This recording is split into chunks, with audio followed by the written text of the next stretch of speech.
লন্ডনে উন্নত চিকিৎসা শেষে সোমবার দেশে ফিরছেন সাবেক প্রধানমন্ত্রী বিএনপি চেয়ারপারসন বেগম খালেদা জিয়া। নিশ্চিত করেছেন দলের মহাসচিব মির্জা ফখরুল ইসলাম আলমগীর।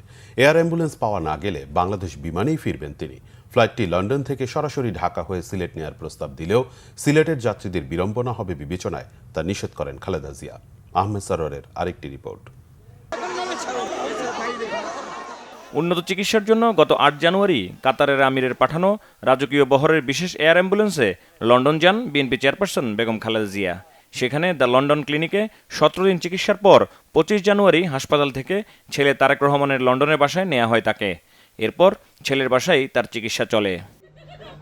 লন্ডনের চিকিৎসায় শারীরিক অবস্থার উন্নতি হওয়ায় দুই পুত্রবধূকে নিয়ে দেশে ফিরছেন বেগম খালেদা জিয়া।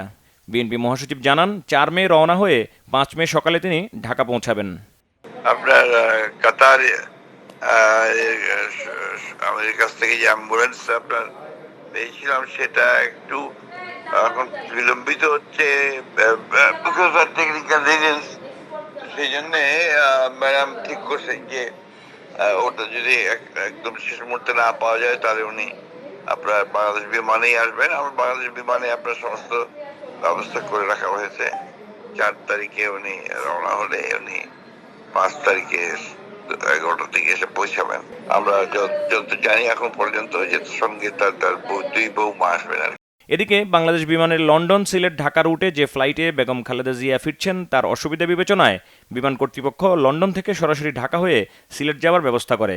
কিন্তু বিষয়টি জানতে পেরে সহযাত্রীদের বিড়ম্বনা বিবেচনায় তা নিষেধ করেন তিনি। বিএনপি চেয়ারপারসনের প্রেসিং কর্মকর্তা শামসুদ্দিন দিদার এক খুদে বার্তায় জানান, রুট পরিবর্তনের কথা তাঁকে জানানো হলে নিজের সুবিধা বিবেচনা না করে সহযাত্রীদের কথা চিন্তা করে বাংলাদেশ বিমানকে নিয়মিত রুট বহাল রাখতে বলেন সাবেক এই প্রধানমন্ত্রী।